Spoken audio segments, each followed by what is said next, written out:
Exclusive interview with a man who has one of the country's toughest jobs. The new Homeland Security Secretary, Jeh Johnson, tracks every terror and security threat to America 24/7.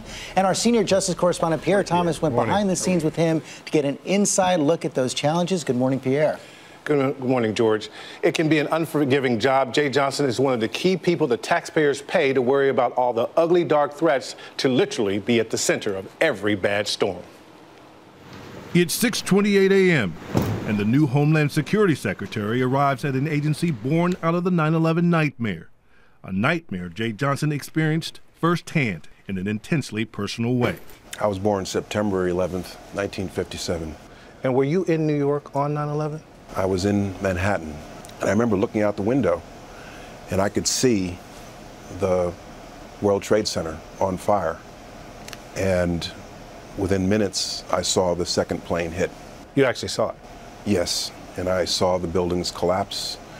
And like a lot of New Yorkers that day, I went down to the street and literally wandered the streets asking, what can I do? Nearly 13 years later, Johnson now heads an agency with a key role in preventing terror attacks like 9/11. After reading in the first item on the agenda, a super-secret intelligence briefing on all the ways terrorists are trying to kill us. When you receive that morning briefing on the terror threat, how sobering is that? You've got to sort out a lot of noise in what we read. A lot of this stuff can be pretty alarming. It can be sobering, without a doubt. We're in the Secure National Operations Center. If we had an event, this essentially is my eyes and ears. I was just noticing you had 2 bomb threats and also a restaurant explosion that you had to check out. We're looking at everything. And when he says everything, he really means everything. Tornadoes, hurricanes, oil spills, border security, presidential security, aviation security, and the emerging cyber threat. The cybersecurity threat is not just a threat, it's a series of ongoing daily attacks. And of course, there's always the crisis of the moment, like the 15-year-old boy who stowed away in the wheel well of a commercial plane and flew from California to Hawaii. I am concerned that someone was apparently able to breach airport security and position himself in an aircraft like that. We're taking a hard look at airport security and how it was breached in that particular incident. And Johnson says the recent disturbing spike in mass shootings has to be addressed now. This is a growing phenomenon around the country. I was in the Department of Defense during the first Fort Hood shooting in November 2009. And when the second one occurred a couple of weeks ago, I was devastated. It's Army bases, it's Navy installations, it's schools. One of my own people, TSA officer Hernandez, was killed at LAX last fall. But how do you deal with it on the front side? I think we need to do more. I want solutions before I leave office. But make no mistake, the urgent ongoing threat of terror is priority number 1. A new terror warning for American athletes and fans descending on Sochi, Russia. Only a few weeks into the job, Homeland Security had to warn the airlines about a toothpaste bomb threat to the Sochi Olympics and intelligence that terrorists were designing shoe bombs and explosives that look like cosmetics. And now there is a specific emerging terror threat that has Johnson deeply concerned. Syria has become a matter of homeland security, and we're very concerned about Syria foreign fighters, people who are going into Syria, being recruited by extremists there. Many of these fighters in Syria have trained with hardened al-Qaeda terrorists. The fear is that some travel to Europe, where they could launch attacks or more easily travel to the U.S.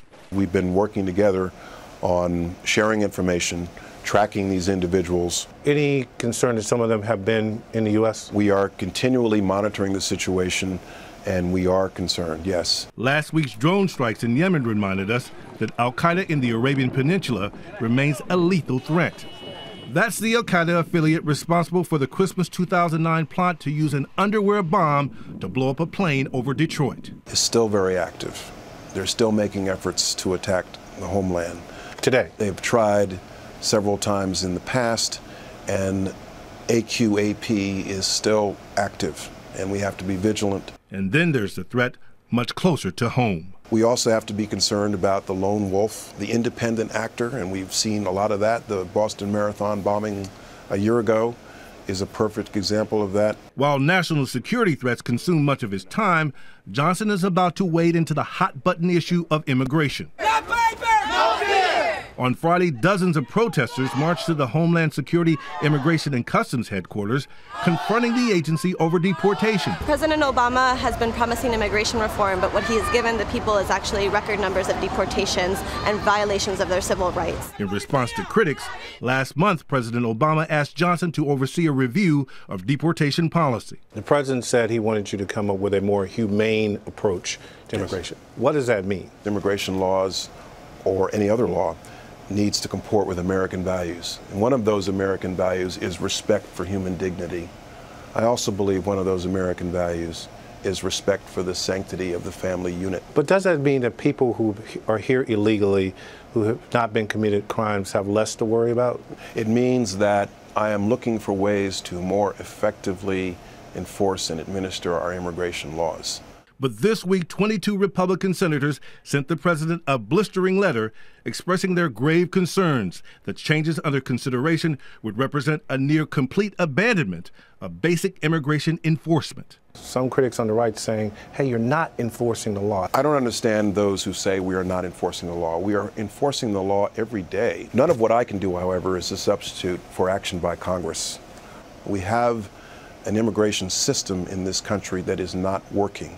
Comprehensive immigration reform would fix it. This is something we need to do. I'm confident that it will happen. A lot to chew on there, Pierre. I think the most striking thing there is that the crisis in Syria could now pose a direct threat to the United States. Huge priority, George. They're talking about these al-Qaeda operatives. They're going somewhere, and some are likening it to what happened in Afghanistan years ago. It's a major training ground, and they believe it could spill over to here.